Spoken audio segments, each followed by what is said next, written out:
This episode of Warp 5 is brought to you by Audible.com, offering more than 180,000 titles for smartphone, tablet, and desktop. To get a free audiobook of your choice and help Trek FM at the same time, visit audibletrial.com/trekfm. And also by Enterprise in Space, an international program of the nonprofit National Space Society.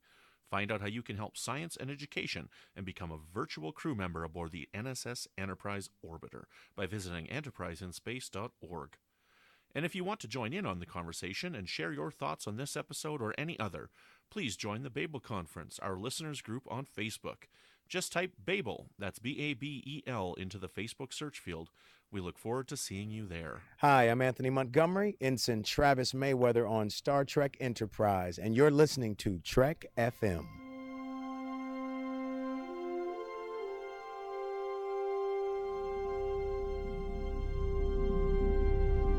How we doing, Trip? Ready when you are. Prepare for warp. Course laid in, sir. Request permission to get underway.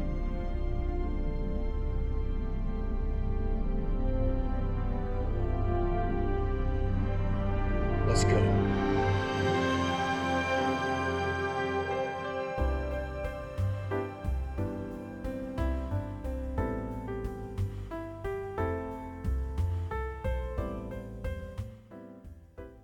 Welcome, Boomers, to another episode of Warp 5, Trek FM's dedicated podcast to Star Trek Enterprise. I'm your host, Patrick Devlin, and with me today, as always, is Brandy Jackala. Brandy, how are you? I am windblown. Yeah, it's crazy out there right now, huh? It is. The wind is blowing so hard. It's that kind where it makes that whistling sound when it blows against your windows. It has rattled the windows a few times. The power has gone out a few times. So here's hoping we make it through the podcast. Yeah. Yeah, let's hope. If we don't, I will personally wait for you so we can finish this, and the fans, the listeners, they will be none the wiser. I know. Except that I'll be making fun of it the whole time, and it'll go at the end of the episode. Editing. It's a beautiful thing. Yes, it really is. So, I am as well doing well. I had to work today, and it was an easy day, but you know, I had to work, and tomorrow I have off because we're doing this on New Year's Eve. Yeah. Ladies and gentlemen, this is New Year's Eve, and that's why it matters that I had to work today. But, yeah, so the next time we record, it will be 2019. Yep. I would like to apologize up front now. I would like to apologize up front now to our listeners. We've been away for a couple of weeks. That's actually my fault. Just family stuff got in the way with Christmas and the holidays and everything, and I just haven't had time to sit down and record. And I've missed talking to you, Brandy. I miss talking to you too. So I'm glad to be back here one last time at the very end of 2018, and I guess let's have a good one. Yeah, because 2018 has kind of been a kick in the pants now and then. Yeah, but you know what? 2018's also been this podcast where you, I, and Brandon got together, and I think we did a good job. I think we had a lot of fun doing it. Yes. And while everything else sucked, at least we had this little bit of time. So I'm glad we got one last in before the year ended. Yeah, I did. We were still missing Brandon, but I did not expect you to be the happy-go-lucky person at this point. I am. I'm actually very happy because I get to podcast with one of my best friends. Yay! You're talking about Amy, I know. Yes, I am. I mean, right now in the moment. I'm so kidding. Amy is also one of my best friends, but yes. Well, I'm Dark Amy, so there you go. Yeah, see? So it works out perfect. Yeah. Works out perfect. But we are not here just to talk about how much I love podcasting with my friends.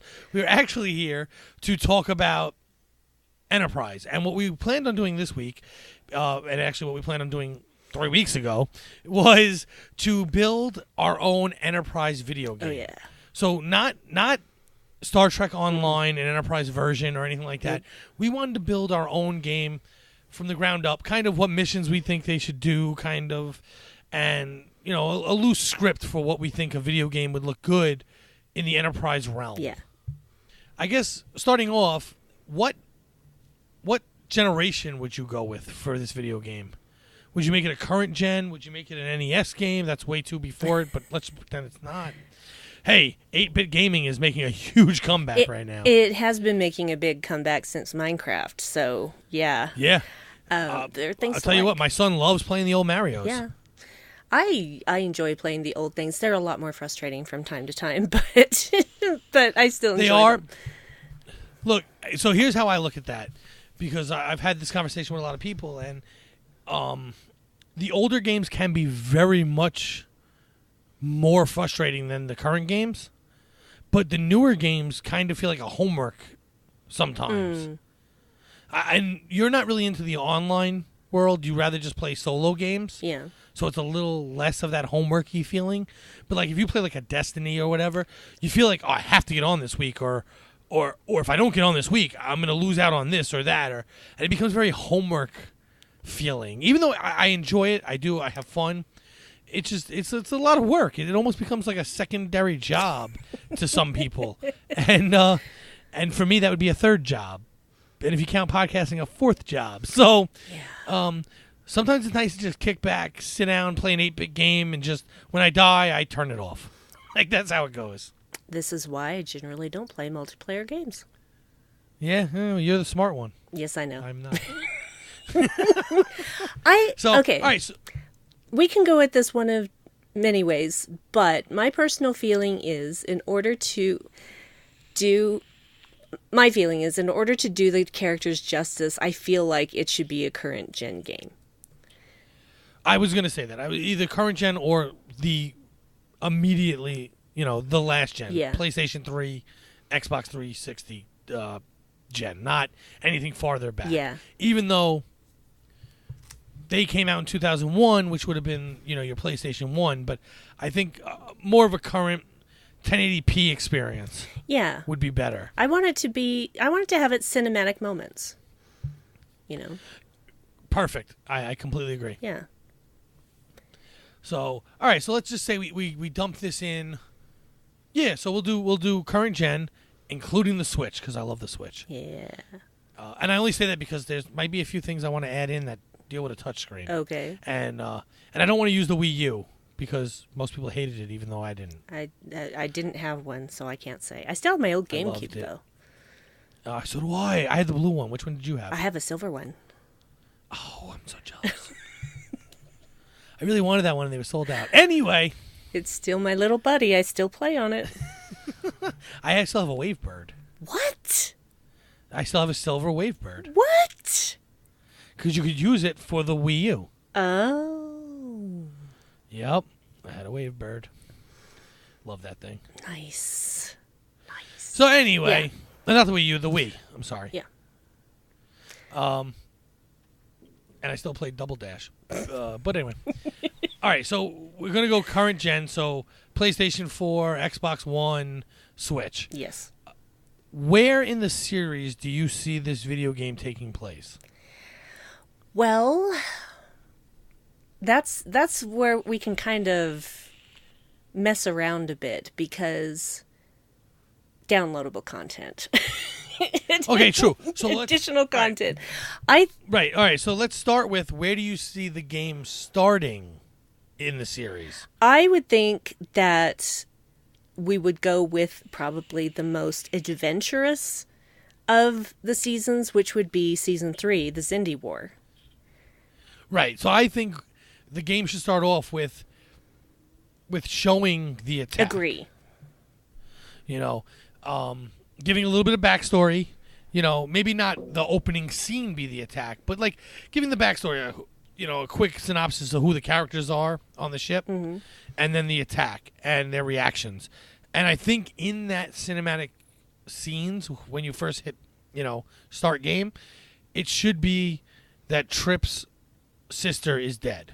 I think that should play a prominent role in that very first scene. Yes. Because I think that's a big part of his character, and I think that should matter in our video game. Yeah, well, I think it would be interesting if it starts kind of like with a cutscene of seeing her doing whatever she's doing when this attack happens. Seeing like the... Oh, so starting right at the attack. Yes. Seeing what she's doing right before and then see her die. I mean, obviously she's just vaporized, but... Right. Yeah. Right, yeah, maybe she's the... I don't know, whatever, gardening, Yeah. right? But she sees the beam coming at her, and there's nothing you can do because the beam is massive. Yeah. So She probably doesn't even try to run. Maybe I like that. I like that better than my idea. It's just a very quick scene where she sees this. Maybe you don't even know it's her if you're you're not a huge fan of the series. You just see the beam. You see her seeing the beam. You see from behind her with a huge beam, and then it wipes past her. She's vaporized, and then we're into the game. Yeah. And maybe at that point, now, do we want to be some random crew member, or do we want to have this game take place as you as one of the stars of the show? I would say you would want to be. I think here's the thing. I would like it if you could play different characters. Like you can choose which crew member you're going to be, but stick to the main cast. And each cast member has a different point of view of each mission, so it has replayability. Oh, wow, that's way better than I thought. See, I was going to say, kind of like the Lego games. You start out as one character and you unlock another, and then you unlock another. No, I like that. But I like yours better because you can actually just, maybe each mission we do has 3 characters you can pick from. So maybe you could start the game as, let's say, so that cutscene happens, and then it says Archer, T'Pol, Trip. Yes. Now you have to pick one of those 3. Yes. And if you pick Trip, obviously the focus is on what just happened to his sister. If you pick Archer, it's what just happened to Earth. And if you pick T'Pol, like Chipotle. Chipotle? But if you pick T'Pol, maybe the focus is what is going on within the Federation itself. What's going to become the Federation. I mean, it's not there yet, but you get my drift. Yes. Yes. And the cutscenes would give you that information, So let's say you pick Trip, you would be running to the monitor to get the information and hear that your sister had just died. Now, if you were Trip, if you were Archer or T'Pol, you wouldn't hear Trip's sister just died, right? Or actually, in the show, it was Archer who told him that, wasn't it? Yeah, well, they weren't sure that she was dead, but they were trying to determine where she would have been at the time of the attack. Right, so if you pick Archer, you go and find out about the attack. If you pick Trip, you have Archer telling you about the attack, and then your responses, and maybe the game gives you some leeway to make different responses. Oh, yeah, I like that. Matters in the long run, but maybe you can make different responses back, like, oh, my sister was there, or let's go kill somebody. Like, those are the 2 responses, Yeah. And so I like that. I like the fact that, and it'll give you every single mission, it'll give you a couple people that you could choose from. Maybe not the whole crew. No, but for every mission, but it'll give you 3 choices. Right. No, I like that. Of the 3 mains, and each one of those stories intertwine, but you see it, like you said, from the point of view of that particular character. Yeah, because I don't find any fun. If we're going to have a game about Enterprise, what is the fun in playing some random crew member that no one's ever seen before? Yeah, to me, that's not my thing either. I know other Star Trek games have done it, or made you some random captain, but I think because then you can take ownership of that. I get it. I get why it happens. But if it's going to be Enterprise based, then I think I would like to play the characters of Enterprise. Yeah.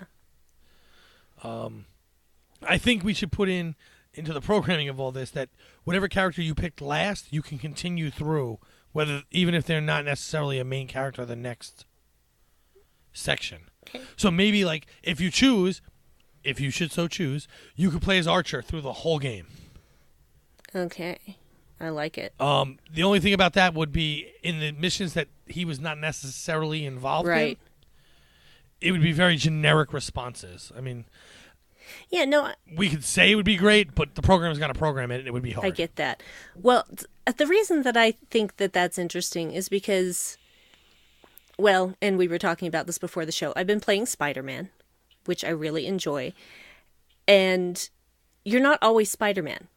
There are certain sequences where you are playing Mary Jane, or you are playing, spoiler alert, Miles Morales, pre-Spider-Bite. So it's just... by the way, guys, if you haven't seen Into the Spider-Verse, what is wrong with you? It's so amazing. I haven't amazing. yet. I'm going to Very soon. So great. So, and I actually like that. I like doing things and seeing a story from a different point of view. And you're just kind of forced into that. I would like to have the choice. It's like, oh, I have to do this. Now, who am I going to pick to do this?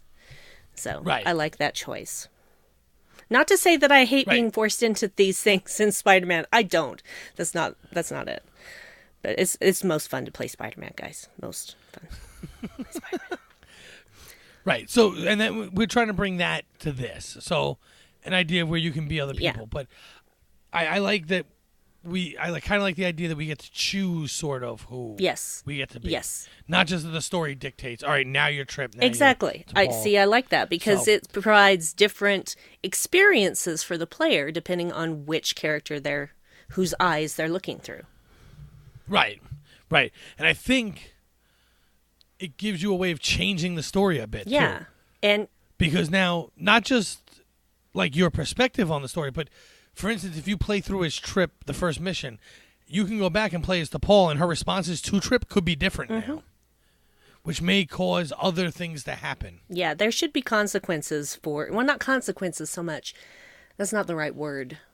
No, but ramifications to yeah. your decisions. Just, yeah, you say one thing differently and suddenly you're in a whole new alternate reality. It's just quantum now, physics. Obviously, with the way, it would eventually have to get back on Of track course. to the story, but the way back around, may be different. Yeah. The amount of villains that are in that particular mission or whatever might change. Well, see, and that's the thing. There are going to be certain events that, like, in the world of Doctor Who, are time locked. You can't change them, no matter what you do. So there's going Correct. to be those locked events that will happen regardless of how you are playing the game. And if you want to get really super complicated, like Bethesda likes to do in their games, you can have different outcomes for certain things depending on one thing you might say or not say at a certain time, or one thing you did or didn't do at a certain time. Right, and like for instance, you said, okay, so locked events. So actually, let's go over it. What would be if we were going to do season 3 to start? What would be a few locked events? Well, the attack, for one, obviously. Right, it would start Yeah. the game. I think landing on a sphere. Yes. would have to be a locked Yes. event. Right, another locked event would be chasing the secondary weapon that they send Right. out. That would have to be a locked event, Yes. right? Those things have to happen, or this game doesn't make any sense whatsoever. Exactly. For me, I now unlocked events. I would like to see if you do certain things, you end up getting E2 or E squared, right? Because I want to see that second ship and that whole mission. Yes. But maybe you don't get it. Maybe you do things differently and you never end up at that planet. And if you don't, you never see it. That's not a locked event to me. No, I like That doesn't that. have to happen. Because, again, replayability.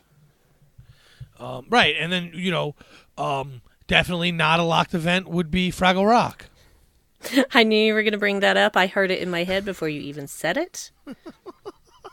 Well, let's just look at the season for a second. Let's pretend I didn't hate that episode. No, it's anyway. fine. It's fine. Literally nothing happens in that episode that matters. Yep, pretty much. Except we know who the Lokek are now. But that's it. I mean, even the guy who comes in, I expected to see him somewhere again in that season. And Maybe we do in the game. well, true. Okay, so maybe we do. Maybe that becomes a locked event that no matter what you do, you run into him. Yeah, well, it could be one of those things where the event itself happens out of game, but it still has happened, and then you run into that guy later. Maybe as an Well, that's ally, true. maybe as an adversary. I don't know. Could be interesting. But see, now that's what I think. I think we should have that planet, and if we get near it, then the events of that really bad episode happen. Very condensed in a short, tiny mission. But if we survive that, now he's an ally. If we never go to that planet, we run into him, he's adversarial. Interesting. I like it. Things like that. That's fun. So I can avoid that episode completely. There you go. All the haters of extinction can just pass the planet by. Exactly. And if you go online, you can find out where that planet is and just put a beacon out there. Yes, that works. But all right, so now we have the basis, right? It's going to start at the very end of season 2, beginning of season 3. We're going to do some of the spear building things. So the first thing, you'll do a mission where it'd be more like a diplomatic mission to start the game, right? But it'll also be we have to somehow find a way to get some tutorial in there, Yes. right? So maybe the guys who become invisible. Oh, the Suliban. Thank you. I don't know why I drew a blank there, but That's I did. okay. I was doing So that maybe- too. I was like, yeah, Suliban. I knew it was in the Saru. No, that's Wrong show. Totally different show. Different show. Wrong show. So maybe the Suliban come and attack just so we can get some. Go quick, whoever you pick. Quick, let's go to the armory. Quick, let's shoot. Let's jump. Let's dive over this. That thing's on fire, and you go through that whole little mission, right? Mm-hmm. Then you get your orders. Whether you're Archer or not, you find out.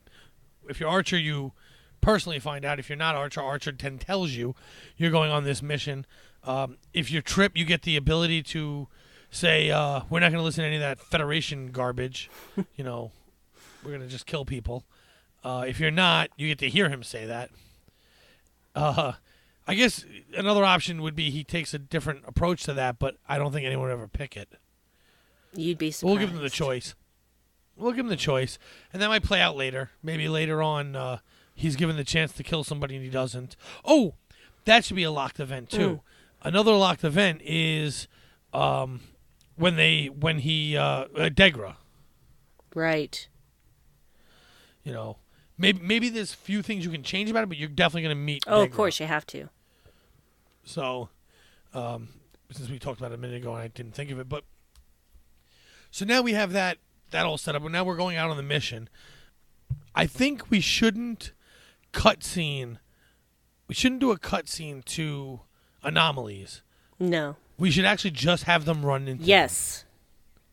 If you're a fan of the show, you'll know they're coming, but Yeah, basically the cutscenes happen in real time, in real game time. right.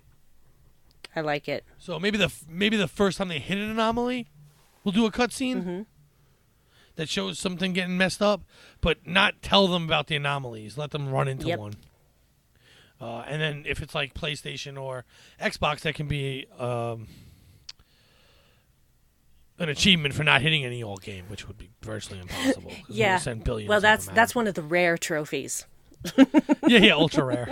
Ultra rare. There we go. 0.2%. Yep. That's about right. Yep. So, because there's some jerk that sits there and plays all day till he does it. So, but yeah, so we wouldn't tell them about the anomalies. They would just hit one, and then they'd get a cutscene with a kind of explanation about it. I think another locked event should be the Trillium D to Paul's addiction to it. I think that should be a locked event. Unfortunately, they've made such a big deal out of it that I don't think we could change that. So.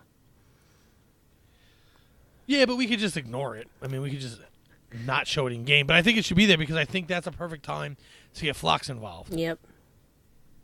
So that's one of the times, because I'm trying to think how we could use all the characters. And I think that's one of the ways we can use Phlox. And another locked event could be him. We could have a mission where he has to take over the ship because they all have to be sedated. Yep. That's another locked event at some point in the game. But I think a lot of these things could be done out of order. Oh, too. yeah. I think this could be, and I know you don't like the Legend of Zelda games, but I think this could be a very Legend of Zelda-ish in that if you go west, you do these things, you go east, you go these things, but you can't really get to the Zindi until you've accomplished all those things.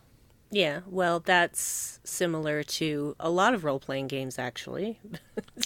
Well, yeah. But I mostly play Zelda.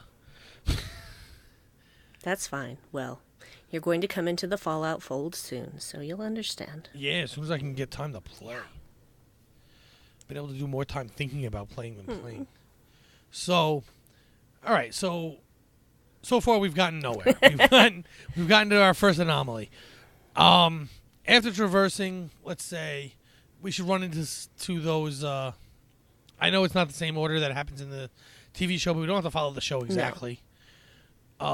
We should run into those bandits, that have the messed up faces and all that, and have some kind of square off with them. You could pick between Reed, again, Archer. Archer should be featured in many of these. Reed, Archer, and I don't know who else. Maybe DePaul. Yeah. And so you get their perspectives on it. Whatever, you have a fight with them, you do what you got to do. You either win, you diplomacy, whatever. However you get them on your side or kill them. And then after that, we should land on one of the spheres at some point. Yep. Definitely. Well, and I feel like a side quest could be finding more spheres and gathering intelligence from each one. And each one has like a different way you have to get into them and a different thing you have to collect. Right, or they're cloaked differently, or each one is individual. Yeah, and I think that's awesome because you can add a puzzle element to this whole game. So far we have that. I think by the way, I think with this flying, we talked about like the tutorial for the jumping, running, and all that stuff, but flying should be like almost like I don't really like the way they do it in many of the Star Trek games. I understand why they do it that way, but I think our flying should be like almost like a lumbered version of Star Fox. Yeah. Because obviously you wouldn't be able to make the move Star Fox makes. But I think it should be like a third-person view kind of thing, and your HUD kind of gives you the direction to things, Yeah. Gives you quest markers. Right, instead of that like top-down look you usually get in video games, and because to me that feels more like space. You can go up, you can go down, you can go left, you can go right. Yeah, whatever. You have a Z-axis instead of just X and Y. Exactly. That's how you come up out of the Mutara Nebula and fire on the Reliant. And sorry, just not in this game. No, not in this game. This is all about Enterprise. But so that could be an awesome side quest. For every sphere you come across, it's a different puzzle to break into it. Yeah. And some of the puzzles could be the angle, the speed. There could be a combination of things.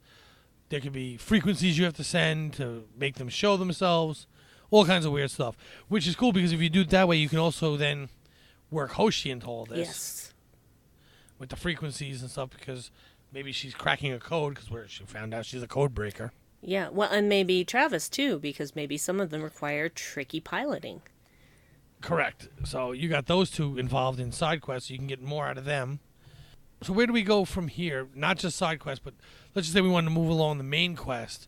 We've gotten through the pirates. We've gotten to our first sphere. What would be the next step for us? There are so many things that we can do, because I feel like the locked events are going to be like the main quest thingies for a lot of them. Right. Which is not to say unlocked events can't be main quest thingies, but definitely locked stuff has to be in there. So maybe sometimes you just have to, you're forced to go look for resources. Almost sandbox. Yeah. I would say have it be a bit of a sandbox game. I mean, not to the point of you can literally just go anywhere and do anything at any time, because no game is completely like that. No, right. So, yeah. It gives the appearance of it in some games. Yeah, though, it's like you can't skip to the final event at the beginning of the game because you're not strong enough yet. That's another thing. We'd have to talk about how we're leveling up characters as we go. Yeah, because that's the weird thing, right? Because in reality, nothing really changed much. No, but there are certain things that we can tweak. Like they can have increases to health and increases to armor and, health of the ship. You get more hit points, so to speak, as you go on, so that as you face stronger enemies, you don't die immediately. Right. Otherwise, this would be very bland. Also, I think we can, as you use the characters and the different things you do, I think this is how it can play in. If you use Archer a lot and if you just like to shoot at things, then your accuracy with your characters and your stuff like that is going to go up. And later on in the game, if you really need you can't beat somebody, if you can't fight them, and you need to negotiate with them, you're not going to be able to. Yeah. So it might make it harder to get supplies later in the game. Yeah, so basically we're encouraging playing multiple characters. Right, and in multiple fashions. Like, you don't want to just up Yeah. Archer's ability to negotiate because he might have to shoot somebody. But there might be times later when he's negotiating to free a hostage or something where he can't just kill the town. So if he has bad negotiations, you're not going to get that side quest. Yeah. No, I like that. So I think each character has their different areas that you can level up. It's like you can't just do the same standard leveling up on each one because they have different skills. So Right. you can increase their particular skills. Right, and that goes for an overview of the Yeah. ship. Everything you level somehow adds back to the ship. I don't think the ship should actually level at any point. Because we know from the beginning to the end of this season, they don't really change the ship much. No, it's still terribly, terribly vulnerable. Yeah.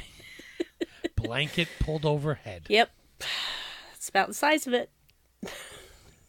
So after okay, so let's say this part of the game we'll be doing the Trillium D thing. We'll be searching for Trillium D.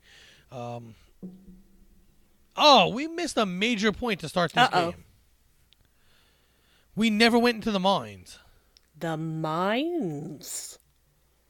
You have to do that. That has to be a locked Yeah. event. That is where the tutorial takes place. Okay. That makes it much easier to explain than the Suliban. Yep. Agree. I've crossed out Suliban and put in mines. Yeah, so they go into the mines and in our game we fight our way out. Of course. So, with guns. Somehow we found guns. Moving forward here, though, we're going to do the Trillium thing. We're looking for Trillium, try and put it on.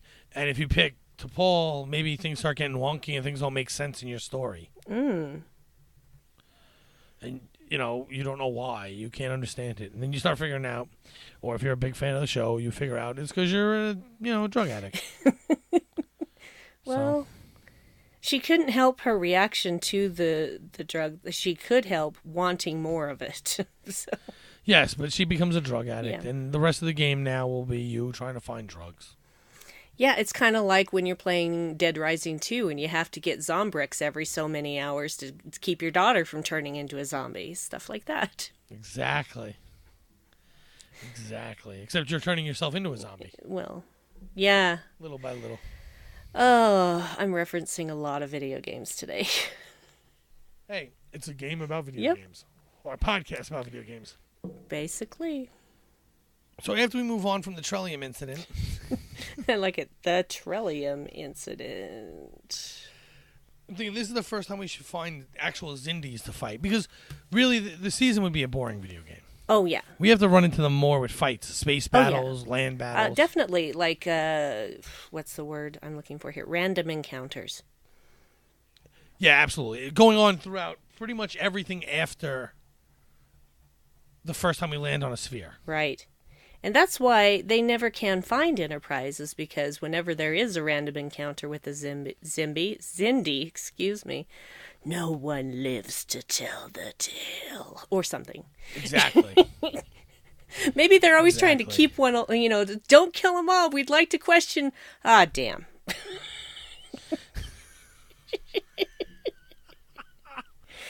Really, just keep one. Just keep one alive. I give up.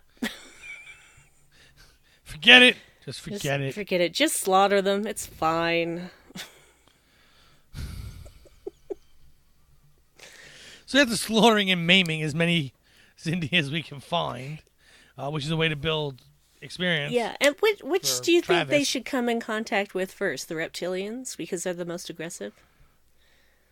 No, because I think they should be the strongest. Okay. So I think early game we should probably be running into like the weaker, non-aggressive ones. The arboreals. Yeah, I was going to say that's probably the best one to go with early on. Okay. Maybe with a spattering of like reptilian reptilian like deserters almost. Okay. People going out on their own.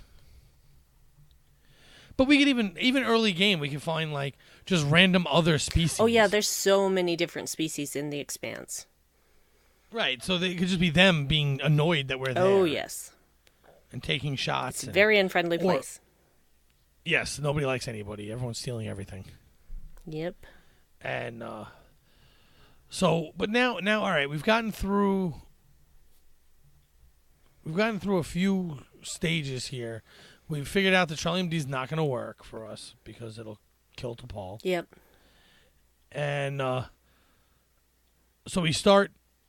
Maybe now we have to start destroying some of the spheres. Because that'll create pockets in the distortions. Okay. Now that can't be an easy feat. So this is going to be like a major quest. Right, it's like a mid-game boss. Yeah. It's obviously there'd be other little missions in here and stuff. Yeah, it's that point of the game where you're just like, okay, I was fine up until now. Now I'm dying 4 times in a row. What the H? Yes, exactly. Exactly. And maybe at this point of the game, you can... It's broken into small quests that lead to this big quest. So that we can, like, flip around what characters we're being at any given time. Well, and that's the thing. Like at any point in any quest, it could have one of those moments where you're like, choose which character you want to continue. Right, true. So, kind of like a choose your own adventure sort of thing, which is basically what role-playing is. Yeah, it's exactly what role-playing is. Unless you have a bad DM. Oh, I have the best DM. I know, we did one good one. But this would be the point where we find out, where we find the scientist. Right. So you'd want to find the scientist, put the tracking device, do all that nonsense. Okay. And maybe the cutscene there, the cool cutscene would be when they actually bring the canister with the tracking device onto the ship and all that. Yes. You know what I would like to see? This is a little bit off topic. I would love it if, as little Easter eggs, there were either references to or side missions or downloadable content where you do missions that are actually part of the novels from the Zindi season. So that would be cool, but you would do it. I would do it as side quests. Yeah, it would just. I just think that would be fun. Yeah, I would add them in if you trigger a certain event at a certain planet, then whatever this part of this book triggers, and that part of that book triggers. And for the people who haven't read the books, then it's something fun and new. And for the people who have read the books, it's a squee moment. Right, exactly. And it brings it all back, even though technically video games aren't canon. This can be your canon, at least for the video game. Yes. And so that would be cool. I mean, you could drop a lot of Easter eggs like that. You could do from the comic books. You could do from the novels. You could do stuff like that. I think we should save the downloadable content for seasons 4 and then beyond. Things we think would have happened. Sure, I like that. But in the game itself, we would have the books or whatever, different parts of the books. Yes, I like that. Maybe one downloadable content could be the Mirror Universe. Ooh. Not have that in the game itself, just have a Mirror Universe version of a few of these missions as downloadable content. Yes, I like that. Because everything has to have DLC now. Of course it does. And by the way, when we're done with this, it's not done. We're going to patch it before it comes out. Of course. And then there were... Because we couldn't get it on the disc. Well, see, that's the thing. It'll be multiple patches because, unfortunately, you can't put out a finished game these days anymore. Not allowed. It's against the law. It's not possible. So when you have a new game come out, just before you decide that you want to play it, just open it and put it in your machine and let it download the updates. Because then you don't get angry when you actually go to play. And there's a 50 gigabyte download that you have to wait for. And we're warning you now, guys. We're doing that we, to you. We totally on are. purpose. We're warning you. See, we're actually not going to put in any of the side quest stuff until after you put the game in. You're going to have a 5-hour download. So just put it in, go to sleep. When you wake up in the morning, it's all ready for you. Yeah, exactly. So game will release on the 1st. You can't play it till the 5th. That's how it's going to roll.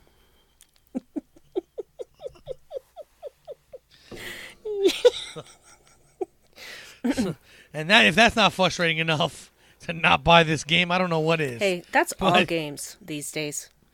It's ridiculous. Every single one. And I think that a lot of people get very frustrated and upset with that, and I can understand that. But when you think about the level of coding that these games require, it's insane. Oh, I get it. No, look, I took computer programming in college. It's what I wanted to do. My only thing is I'd rather you wait 2 months to bring out the game than put it into production and patch it. Yeah, but see, that's the thing. Even 2 months isn't going to fix all of the little problems that you cannot find until people are actually playing the game all the way through. No, I don't mind later on patches. Those don't bother me at all. It's just the day one patches that drive me crazy. Well, see, and the thing is, I don't think that has necessarily anything to do with the people making the game and everything to do with executives sitting in a room. Absolutely. It has to do with this game's coming out on the 8th. And that's that. Get it ready. It has to be printed. If it's coming out on the 8th, it's got to be printed on the 30th of 2 months earlier. And that's my problem. Just wait. Just let them finish the game. Let them finish the game and get it out. Yeah. But they can't. Do it like Final Fantasy VII Remake, which I'm still waiting for. I pre-ordered that game in 2015. Which is crazy. It'll be so great when it comes out, though. I hear rumors that it's going to be in 2019.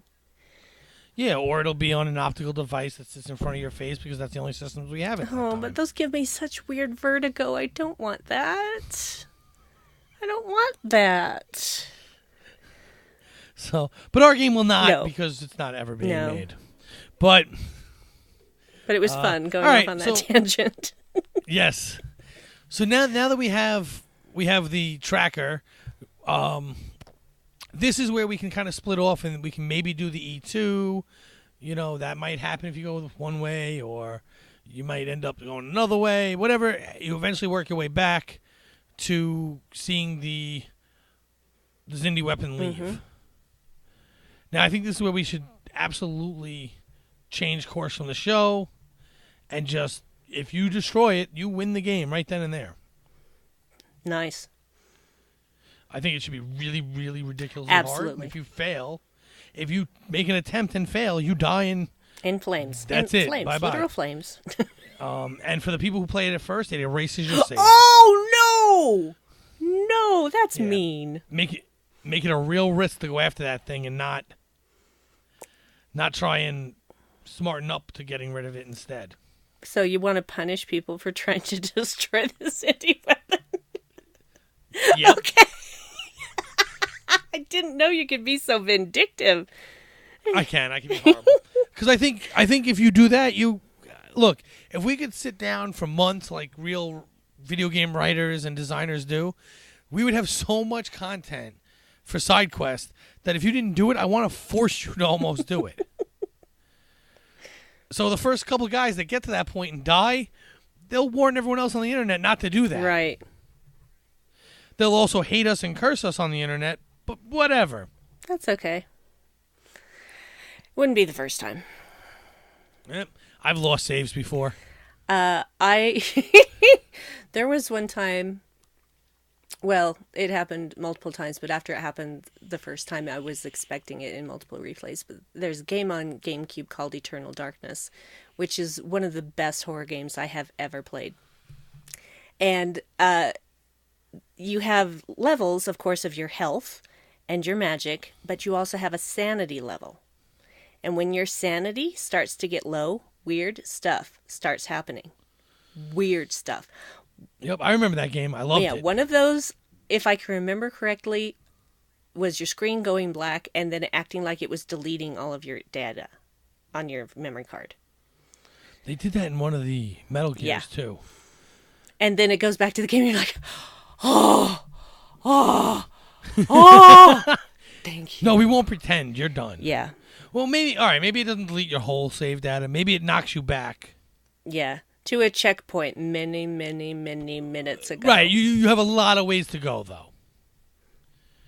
And, because I don't want to be totally cool. Right. Well, basically, But- if you can't destroy it, you not only get knocked back, but obviously the weapon gets away, and now it's harder to get back to it. It's harder to chase it down. Right. And for whatever it is, however long you've been playing when you get to that point, doesn't matter. You still see the weapon leave, but now you're kind of like up against the clock. So you still have to go back and run around and do all these side quests, like getting Archer, taken to the aquatic ship and all that other stuff. Yes. You have to do all those things. Maybe go back and do some of the books or find the Fraggle Rock planet. Whatever it is, you have to go do those things to start upping, and start mining. Now you have to start farming experience for your characters because clearly you weren't ready. Yeah. Yeah. So I think I would make it that only certain events trigger cutscenes to the Zindi Council. Okay. So maybe you have the story, maybe you don't. At this point, once you've already done that, let's say once you've already triggered the Zindi weapon, now if you trigger those events that do the council, it somehow gives you an idea of where it is in space. So how far from Earth. So you're not only you're running around, the game's constantly kind of telling you, you're running out of time, you're running out of time, you're running out of time. Yes. Right, so I think that's a good basis for a game. Absolutely. But now for downloadable content. I think one of the things I would give away, like at the first Christmas, just give it away, would be other crew uniforms. Ooh, yes. Just for fun. Like you could just reskin all the characters, and let's say that everyone got a choice of Discovery, TOS, or TNG. Nice. You got to pick one. That's it. Whoa, which one do you pick? I'd probably go with Discovery. I really like I this. probably would too. I was just thinking, no, come on, it's going to be Discovery Brandy, Maybe another, like you said, we could do the Borg that we had talked about in our season Borg 5 could be Queen one of the story. downloadable contents. Right, that could be a downloadable content mission. We could do downloadable content for new weapons. Maybe they upgrade the weapons to closer to Discovery era kind of weapons, or Yes. stuff like that. We could do ridiculous things like that. We could do downloadable content that brings the Temporal Cold War full circle, and brings us into a Temporal Cold War or a downloadable content where Archer is in the future, and then you go back and you play some of those missions with Archer missing because Daniels pulled him away. Ooh. Interesting. I like it. Just stupid things like that I think would be good downloadable content. Some we'd give away, some you sell because microtransactions are the wave of the future. Yep, there you go. But Nice. I like it. maybe at one point we can do a mission from the Arboreal side, trying to help Archer. Play as a As a- Boreals. Yay. Or something like that. We got a lot. So we've decided that we're doing it as a current generation game. We start with showing the Zindi attack from the viewpoint of Elizabeth. We haven't determined whether we're going to make it clear it's Elizabeth, but I think it would be nice if we didn't know and then find out later. We're going to have different missions. Some are time-locked, some are not, or some are locked and some are not. Each mission will have at least 2, possibly 3 characters you can choose from, multiple responses in conversations, and if you want to, you can continue with that same character through other missions. So our training tutorial mission is going to be the Mines level from Season 3. That will be a required level. And there are other locked events such as meeting Degra, the Trillium D addiction, Phlox taking over the ship when everyone has to be put into sleep so that they don't go crazy. We're not going to do any cutscenes for when anomalies happen. And that have a really hard achievement if you can avoid all of the anomalies with your character. Let's see here. Flying is going to be like Star Fox, which I like. There will be quest markers so that you don't get lost in space. Side quests of landing on spheres will have a puzzle element. And there will be different ways to solve different missions depending on your skills and what character you are playing. Because each character has different talents and different strengths and weaknesses. Another side mission, looking for Trellium. The Trellium incident, we'll call it. There will be multiple random encounters with Xindi and other species of aliens, because basically everyone in the Expanse hates humans, even though they don't know what humans are. Well, they kind of hate each other, though, right? Like, they hate everyone. I think it's the anomalies. I really do. I bet once the spheres are gone. I do, too, because I think they're all fighting for resources now. It would be really fun to do. This might be a future writer's room. It'd be fun to do an episode where they go back to the Expanse to see how it's faring now that all the spheres are gone. Well, that's definitely a season 5, 6 Yeah, episode. I think so. Of course, to start the ending point, you're going to have to start destroying spheres about the halfway point. That's your mid-level, your midpoint boss is destroying spheres. We'll break them into smaller quests. Then, of course, we've got to find the scientist. That's got to be another one of those events where with the canister tracking, because, let's see. And if you make it to the Xindi second weapon launch, if you can destroy it, you win the game. No questions asked. No questions asked, all right? But if you lose, it knocks you back way far away in your game, and you have to really hustle to do some experience farming and get strong enough to have that final battle. Cutscenes can happen with the Xindi Council, giving you hints of how close to Earth the weapon actually is. And then, of course, it will end with your triumphant destruction of the second Xindi weapon. Or Earth. Yeah, I want a beautiful, highly rendered cutscene of Earth being blown to bits by that Xindi weapon. I want them to feel their failure. And if you fail, you don't get to play the online version. Oh, snap. You are mean. No playing space battles with other people. You are so mean. You must keep trying until you succeed. Some downloadable content will take us through Season 4 and beyond, because we'd really love to fit in the E-squared thing in there. Our Borg Queen story could fit in there. Temporal Cold War stuff, new weapons. You could do a mission as the Arboreals, trying to stop what's going on with these canisters that they're making that they don't know about. Different uniforms from different Star Trek shows could be unlocked, etc. And if we feel like it, we'll throw in some side missions where you end up doing stuff from some of the books, whether you know it or not. Awesome. So that's about where we stand. It's a good thing I was taking all these notes.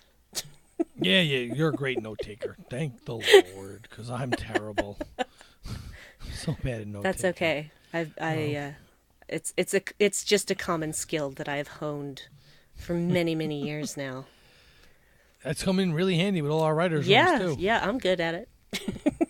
I'm good at writing notes, huh? But it's been fun talking about your note-taking today, but this isn't the only thing we've been discussing on the network. So here's a quick look at some of the other things you may have missed elsewhere on Trek FM. Previously on Trek.fm. To the journey! Brace for impact, yes. Okay, if I'm going to make a commitment to myself right now. If I am ever perishing in a plane crash, I am going to say brace for impact right before I die. To everyone on the plane. I will brace somehow for impact. hear it across the miles. It'll be very dramatic, with some dramatic theme music playing, hopefully, just like we have in Voyager here this episode. Earl Grey. That's terrible. Like, why would someone think that? I mean, if it's going to infect this entire world of Ferengi, you've got to assume that there's going to be visitors or whatever, and then it's just going to spread everywhere. That doesn't even make sense. Doesn't sound like a good plan to me. No, it does not. Literary Treks. Both Bernd and myself like Star Trek stories that work as some kind of a parable that hold up the mirror to modern times. And when we got the assignment that we could actually write the Prometheus trilogy, we were pretty sure that we wanted to do something contemporary with it, that we wanted to put modern day into a science fiction story. And the biggest problem that we saw at the time was terrorism. Melodic Treks. I suppose as being an actor, I just was really kind of feeling into Clive's character. Okay. And trying to express the emotion of what I felt like he was going through on the Sarangi. Mm-hmm. So then it became much more of a personal, individual character. It was how I experienced doing it. And that's what else is happening on Trek.fm. Check out all these shows and join the conversation about your favorite corner of the Star Trek universe and beyond. You'll find us wherever you get your podcast. If you're an Apple user, be sure to hit the subscribe button in Apple Podcasts on iPhone, iPad, or Apple TV, or the desktop iTunes app to get the latest episodes as soon as they are published. And please leave a star rating and written review. If you're not an Apple user, we've got you covered as well. You can find our shows on Google Play Music, Stitcher, TuneIn, Spreaker, SoundCloud, Windows Phone, in most third-party apps, and you can stream and download the MP3 file from our website or grab the RSS link. Boomers, we want to hear your thoughts on today's show, and there are so many ways for you to do that. The best place, of course, to join in the larger conversation is the Babel Conference. If you don't know this by now, you must be new. That's our listeners group on Facebook. Just go to the Facebook search field, type in Babel, B-A-B-E-L, and it should come right up. It's usually the first result. If not, it should be the second. But you can also send us an email using the form on our website, which is trek.fm/contact. Just choose to send to a show and select Warp 5. It comes right to us, and you can find the network on Twitter at Trek FM and on Facebook at facebook.com/TrekFM. So, Patrick, when you're not busy punishing players for trying to beat the Xindi early, where can people find you? Well, when I'm not punishing players, which is as often as possible, they can find me elsewhere on the network with my friend Amy doing The Edge. That'll be ramping up soon. We'll be coming to you every week instead of every other or so. The last short is coming out very shortly. That'll probably air before this, actually. But and then it'll be every week. We'll be ramping up with The Edge. And other than that, you can find me at Twitter at MagicDrop5. And, of course, I pop in and out of the Babel conferences as much as I can. So, Brandy, when you're not having a Trellium D incident, where can people find you? I'm stoned out of my gourd, you guys. So high on that Trellium D. You can find me. I'm sorry. I don't know why that's so funny. You can find me on Twitter at Brandywine12. Brandy is with an I, 12 is a number. You can find me lurking in the Babel Conference a lot of the time. You can find me here on the network on Live from the Edge with my good friend Bruce, where we do a live show about Star Trek Discovery. We have one more short, which of course will be out by the time this comes out. We'll be over and done with. But starting on the Friday after first episode of season 2 of Discovery, we will be doing Live from the Edge again on a weekly basis as soon as a new episode has dropped. So new episodes drop on Thursday. We do Live from the Edge on Friday. Everybody's happy. And you can also hear me on the Dark Corner podcast with my fab husband Dave, talking about stuff and things. We did a New Year music special where we then reviewed all the movies we'd seen since the last podcast that we did. So it was basically songs and movie reviews in between. That's pretty much how it stacked up. We had a lot of fun with that. And so, yeah. If you'd like to help keep all of our shows coming to you each week, you can become a patron on the network on Patreon. Visit patreon.com/TrekFM.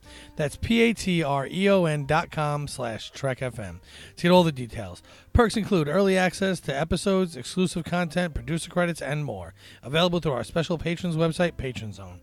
It requires a great deal of money to produce, host, and distribute these shows each month. We really appreciate any support you can give us and hope you'll join the team. Again, you'll find all those details at patreon.com/TrekFM. And this is now the time where we thank our wonderful associate producers for Warp 5, who are as follows: Norman C. Lau, Floyd Dorsey, Mike Morrison, Tim Cooper, Justin Ozer, Mark Flessa, Chris Trabuzio, and Jim McMahon. We thank you so much for your support of the Trek FM network and for your support specifically of Warp 5. We really could not do this without you. And that brings us to an end of this week. We hope you join us next week, and keep calm and boom on.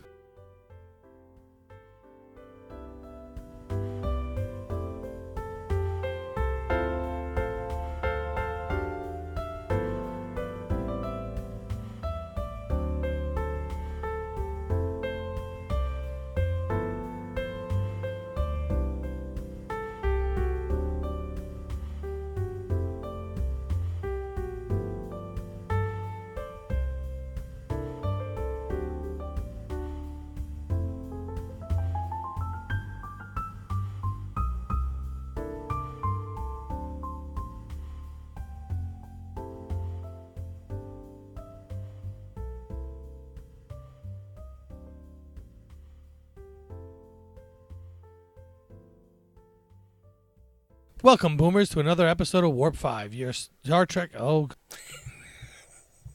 It's not so easy, is it? It's not easy, and it's not even the alcohol this time. I just can never get through the first line. You can do it. I believe in you. I don't. I do. Welcome, Boomers, to another episode of Warp 5. That was the alcohol.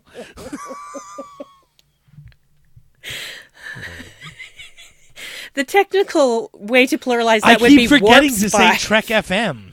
I keep forgetting the Trek FM part. That's the problem. I keep saying the Star Trek. Be Warps 5, not Warp 5s. Good grief. There's multiples of us.